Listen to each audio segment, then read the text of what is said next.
Okay, so what I want to do today is talk a little bit about research demonstrating the psychological compatibility of scientific religious beliefs.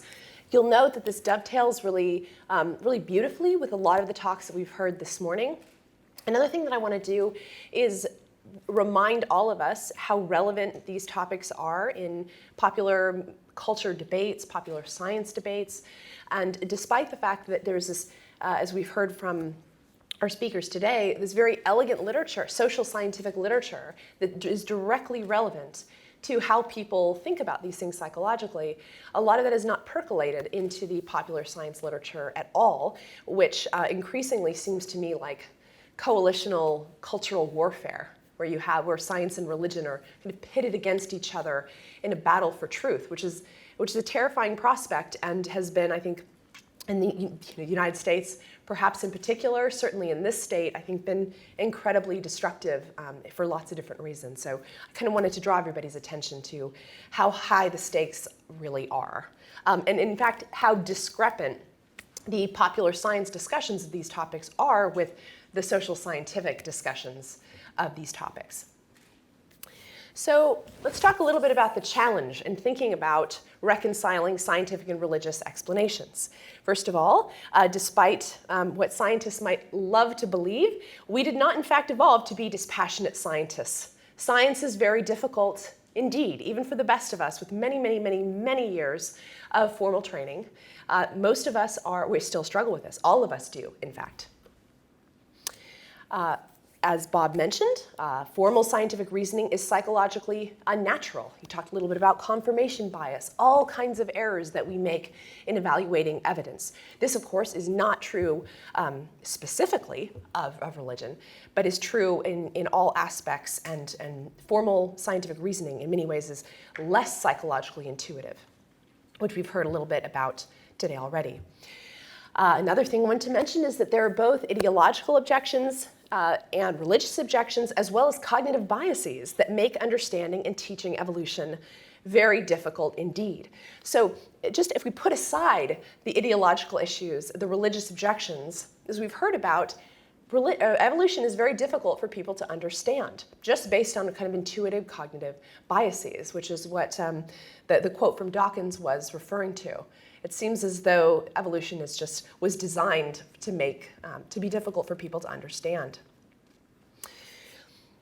So there's a ton of ambivalence in the United States and around the world about teaching Darwin's theory of evolution in US schools.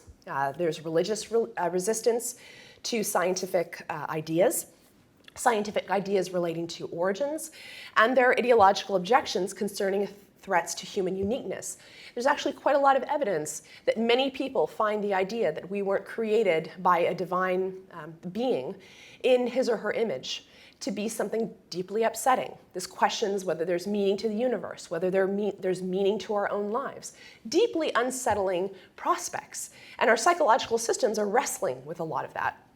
I think that's actually a discussion that's largely missing from popular science debates, despite the fact that the psychological literature speaks to this in very elegant ways. And I mentioned just a few people who have documented the concern, or the kind of existential concern about these ideas.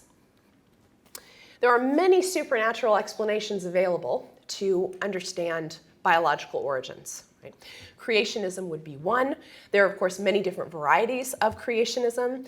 Some that's much closer to biblical literalism than others. So even there's a lot of flexibility. So putting believers in one box or in one camp really is a poor representation of the diversity of religious belief. So within the camp of creationism, you have young earth creationists who believe the world is 4,000 years old, as well as creationists who allow for a bit more flexibility in the interpretation of biblical text.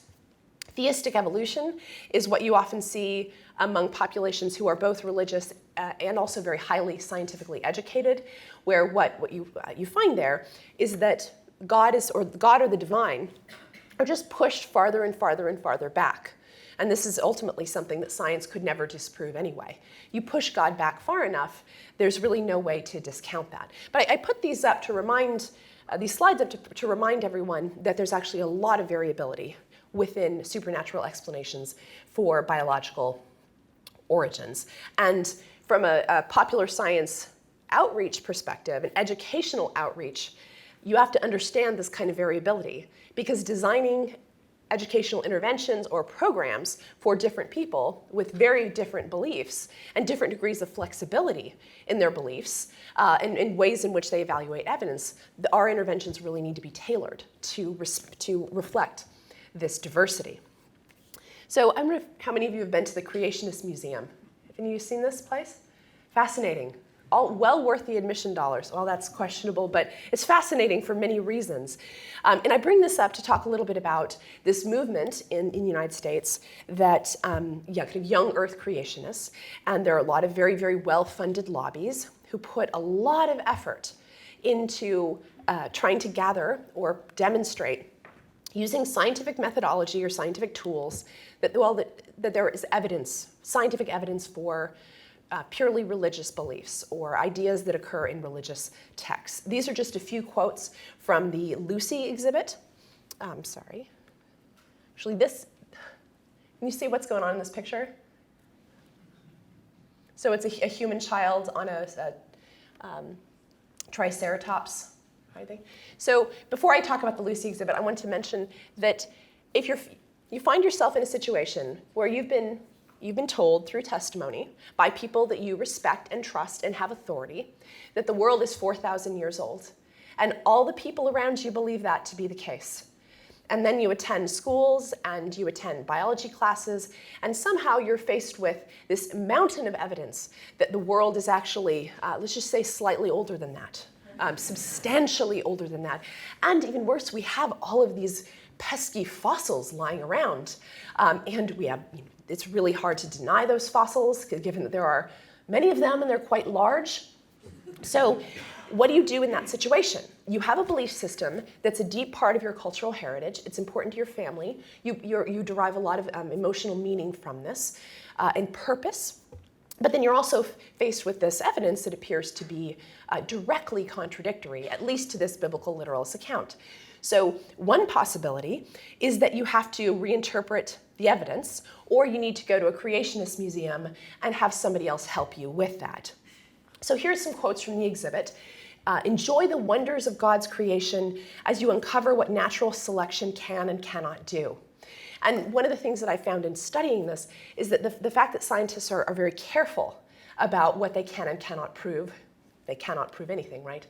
That kind of uncertainty inherent in the scientific system is often exploited by ideologically motivated critics of evolution by natural selection.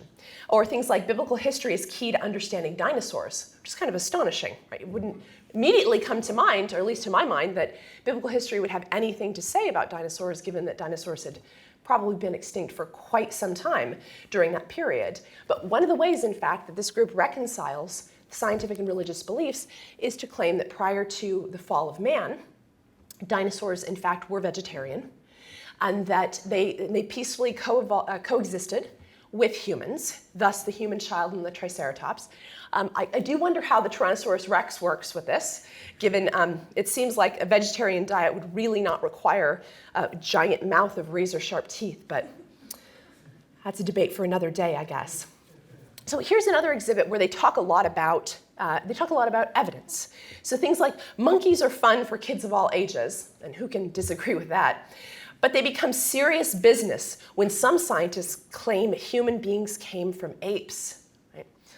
Turns out we are apes. Awkward.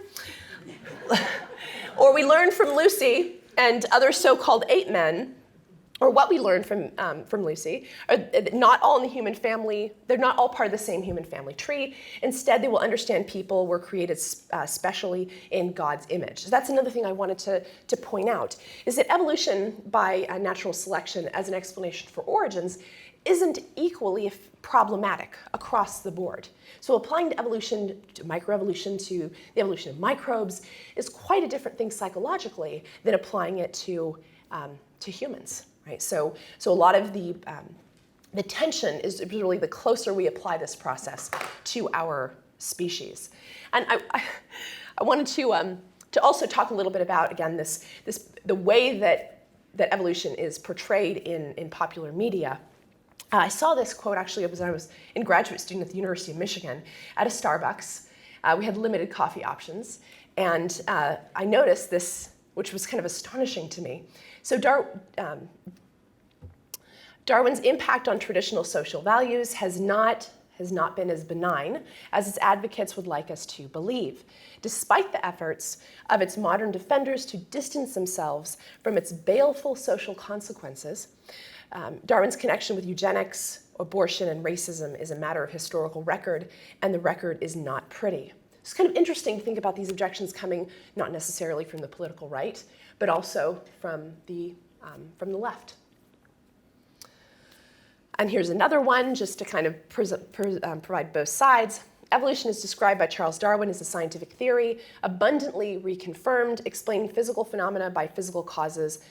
Intelligent design is a faith-based initiative in rhetorical argument. Should we teach ID in American public schools? Yes. But let's do it not as science, but alongside other spiritual beliefs, such as Islam, Zoroastrianism, and the Hindu idea that the earth rests on Chukwa, the giant turtle. Right? So are these different kinds of belief systems, do they even belong in the same place? I know when I was still living in Michigan, I found that in fact in many of the AP biology classes, intelligent design was taught as an alternative theory to evolution. So it's not just places like Texas. There's massive disagreement about the place of this in our educational system, at least among the lay population. So how should we think about these? Should we think about science and religion as opposition, right? As I mentioned before, a lot of the popular science debate pits these things against each other. Should we think about reconciliation, or should we think about integration?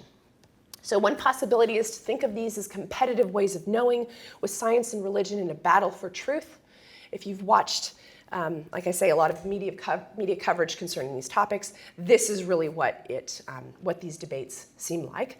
There's also a lot of explicitly anti-religion dialogue surrounding this, which, as we learned from Tanya's talk and many others, people are not deeply impressed if you discount their beliefs based on something that's abnormal or abhorrent or a lack of intelligence or things like that. So telling religious people that they're stupid, it's not a great persuasive tactic, turns out. So another possibility is that these belief systems are complementary or coexisting but distinct. So they may be applied to explain different sorts of things, or they might be integrated in blended ways, according to blended models. They might kind of bring both science and religious explanations to explain the same things, perhaps at different levels of analysis. So the truth is, people in all cultures have universal access to many, many, many explanations indeed. So really, we're spoilt for choice. There's always, always many, many different ways to explain any particular kind of outcome at multiple levels of causality. And you find this in all cultures. And you find this in cultures where supernatural beliefs are very high and very low. What I'd like to propose, and what research out of my lab has demonstrated, is this assumption that natural and supernatural explanations are incompatible is psychologically inaccurate, right? So there's very high levels of consensus about this in the psychological literature. Somehow this is not percolated, as I said, into the popular media debate as it should be. It should be having a much bigger impact. And again, I point out the psychologically inaccurate part intentionally. I'm not making a rational, philosophical, logical claim here.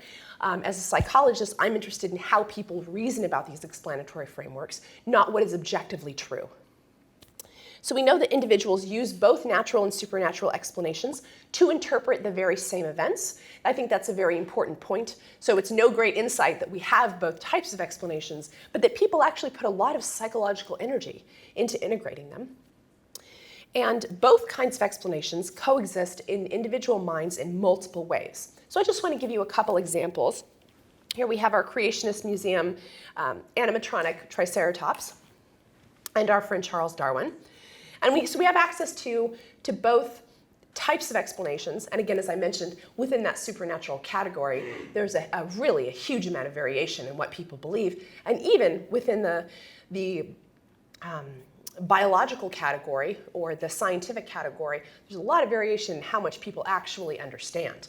all of these sources of variation have interesting psychological consequences. And I want to point out, origins is an existentially arousing domain. It involves unobservable causes. It's associated with very strong emotions, like I mentioned before. And it predates current scientific understanding. So origins is an ideal candidate to study how people integrate natural and supernatural explanations. So how do children and adults negotiate these types of explanations?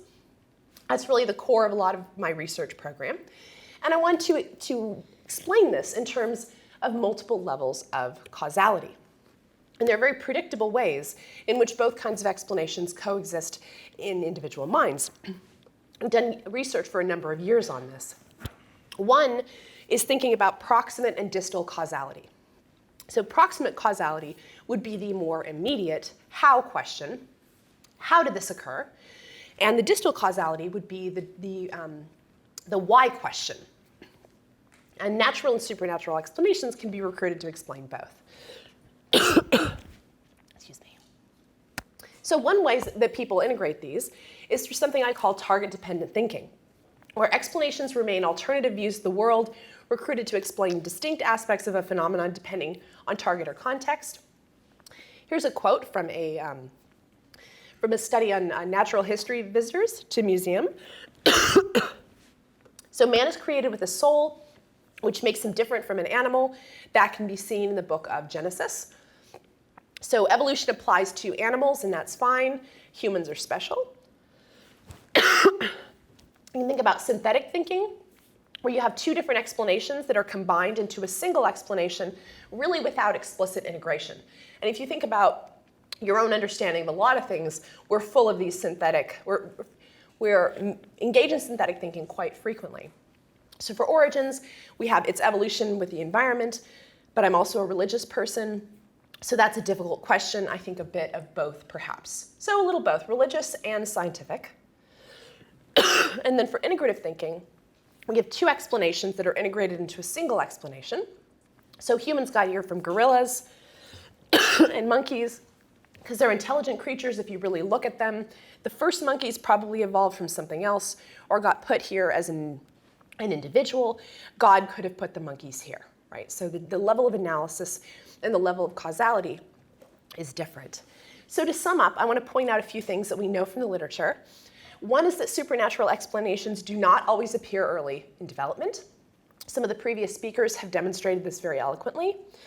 They're not primitive or immature ways of thinking that are suppressed over the course of development. They're products of our evolved cognitive architecture and reflect intuitive cognitive biases. And they're constructed through socialization and cultural learning. There's also a lot of evidence that they increase rather than decrease with age. So there are predictable and universal ways in which explanations coexist in individual minds to interpret the same events. And reasoning about supernatural phenomena is an integral and enduring aspect of human cognition. Thank you.